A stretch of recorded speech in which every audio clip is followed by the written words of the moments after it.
Hi, ഇന്നത്തെ topic inner work ചെയ്യുന്ന DFന് ആരാധനാലയങ്ങളിലേക്കുള്ള പോക്ക് കുറയുമോ? ഇന്നർ വർക്ക് ചെയ്യുന്ന നിങ്ങൾക്ക് എന്ത് തോന്നുന്നു DF? നമ്മൾ എന്തിനാണ് ആരാധനാലയങ്ങളിൽ പോകുന്നത്? ഒരു സമാധാനം കിട്ടാനാണല്ലേ? ഈശ്വര സാന്നിധ്യമുള്ള അവിടെ സമാധാനം ഉണ്ടെന്ന് നമ്മൾ വിശ്വസിക്കുന്നുണ്ടല്ലേ? ശരിക്കും എങ്ങനെയാണ് അവിടുന്ന് നമുക്ക് സമാധാനം കിട്ടുന്നത്? നോക്കാം. അമ്പലങ്ങളിൽ നിന്നും കേൾക്കാൻ കഴിയുന്ന മന്ത്രോച്ചാരണങ്ങളുടെ ശബ്ദം. മന്ത്രങ്ങൾ സംസ്കൃതം വാക്കുകളാണല്ലേ? സംസ്കൃതം പദങ്ങളുടെ ശബ്ദത്തിന് നമ്മുടെ ചക്രാസിനെയൊക്കെ ഉണർത്താനുള്ള കഴിവുണ്ടെന്നാണ് പറയപ്പെടുന്നത്. സോ ചക്രാസ് ഉണരുന്ന അനുസരിച്ച് നമ്മുടെ ഉള്ളിൽ സമാധാനം ഫീൽ ചെയ്യുന്നു. അതുപോലെ ഭസ്മം, കർപ്പൂരം, ചന്ദനത്തിരി ഇവയുടെയൊക്കെ ഗന്ധം ശ്വസിക്കുമ്പോഴും ചന്ദനം നെറ്റിയിൽ തൊടുമ്പോഴും ദീപങ്ങളുടെ പ്രകാശം കാണുമ്പോഴും ഒക്കെ സംഭവിക്കുന്നത് നമ്മുടെ പോസിറ്റിവിറ്റി ഉയരുന്നു എന്നതാണ്. നമ്മുടെ പോസിറ്റീവ് വൈബ് ഉയരുമ്പോൾ ഓട്ടോമാറ്റിക്കലി നമ്മുടെ ഹാപ്പി ഹോർമോൺസായ ഡൊപ്പാമിൻ, സെറോട്ടോണിൻ, എൻഡോർഫിൻ, ഓക്സിറ്റോസിൻ ഇതൊക്കെ ശരീരത്തിൽ ഉൽപ്പാദിപ്പിക്കപ്പെടുന്നത് കാരണം എന്ത് സംഭവിക്കുന്നു? നമ്മുടെ ഉള്ളിൽ പീസ്, സമാധാനം അനുഭവപ്പെടുന്നു. നമുക്ക് വിശദമായിട്ട് നോക്കാം.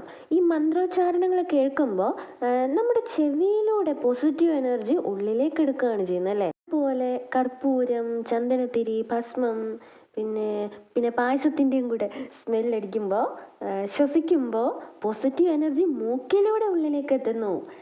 ദീപക്കാഴ്ചകളും വിഗ്രഹത്തെ അലങ്കരിച്ചിരിക്കുന്ന കാഴ്ചകളും ഒക്കെ കാണുമ്പോൾ കണ്ണിലൂടെ പോസിറ്റീവ് എനർജി ഉള്ളിലേക്ക് എത്തുന്നു. ചന്ദനമില്ലേ, ചന്ദനം നെറ്റിയിൽ തൊടുമ്പോഴും ഈ പുണ്യാഹം നമ്മുടെ ശരീരത്തിലേക്ക് വീഴുമ്പോഴും ഒക്കെ നമ്മുടെ ത്വക്കിലൂടെ പോസിറ്റീവ് എനർജി ഉള്ളിലേക്ക് എത്തുന്നു. തീർത്ഥം കുടിക്കുമ്പോഴും പായസം, നിവേദ്യം ഇതൊക്കെ കഴിക്കുമ്പോഴൊക്കെ പോസിറ്റീവ് എനർജി നമ്മുടെ നാവിലൂടെ ഉള്ളിലേക്ക് എത്തുന്നു. ഓക്കെ, അതുപോലെ പള്ളിയിൽ പോയാലും മോസ്കിൽ പോയാലും ഒക്കെ ഇത് തന്നെയാണ് അവിടെ സംഭവിക്കുന്നത്. ഇപ്പോൾ ജപമാല പ്രാർത്ഥന ചെയ്യുമ്പോഴും മോസ്കിൽ ഇരുന്ന് നമ്മൾ നിസ്കരിക്കുമ്പോഴൊക്കെയുള്ള ഒരു സൈലൻസ്, അതും നമ്മുടെ പോസിറ്റിവിറ്റി ഉയർത്തുന്ന ഒന്നാണ്. കണ്ടില്ലേ? ഇവിടങ്ങളിലൊക്കെ പോകുമ്പോൾ പഞ്ചേന്ദ്രിയങ്ങൾ വഴിയാണ് പുറത്തെ പോസിറ്റീവ് എനർജി നമ്മളുടെ ഉള്ളിലേക്ക് എത്തുന്നത്. അതായത് നമ്മുടെ കണ്ണ്, നാവ്, മൂക്ക്, ചെവി, ത്വക്ക് അല്ലേ?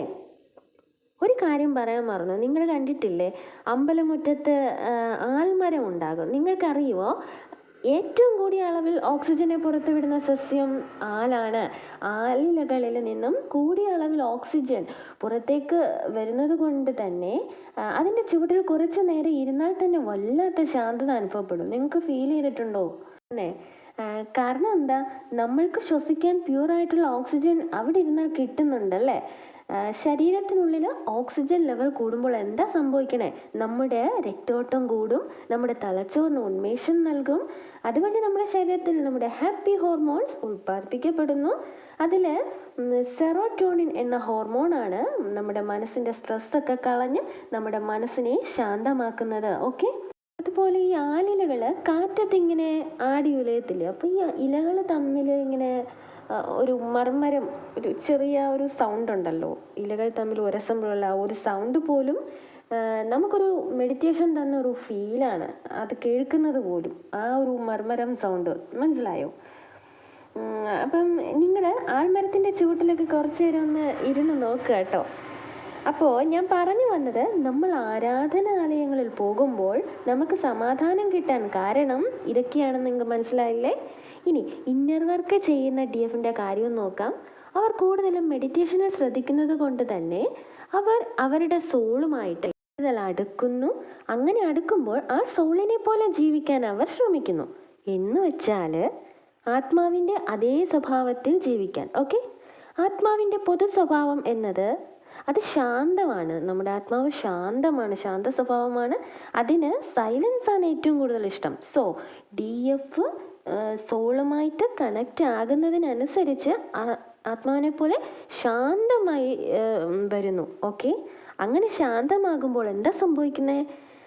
ഞാൻ നേരത്തെ പറഞ്ഞ പോലെ ഹാപ്പി ഹോർമോൺസ് ശരീരത്തിൽ ഉൽപ്പാദിപ്പിക്കപ്പെടുന്നു, ഉള്ളിൽ സന്തോഷം താനേ ഉണ്ടാകുന്നു. ഓക്കെ, അവരുടെ പോസിറ്റീവ് വൈബ് കൂടി വരികയും ചെയ്യുന്നു. ഈശ്വരനും എൻ്റെ ആത്മാവും ഒന്നാണ് എന്ന സത്യം തിരിച്ചറിയുന്നു. ഈശ്വരനെ തേടി ഞാൻ എവിടെയും പോകണ്ട, ഈശ്വരൻ എൻ്റെ ഉള്ളിൽ തന്നെയുണ്ട്.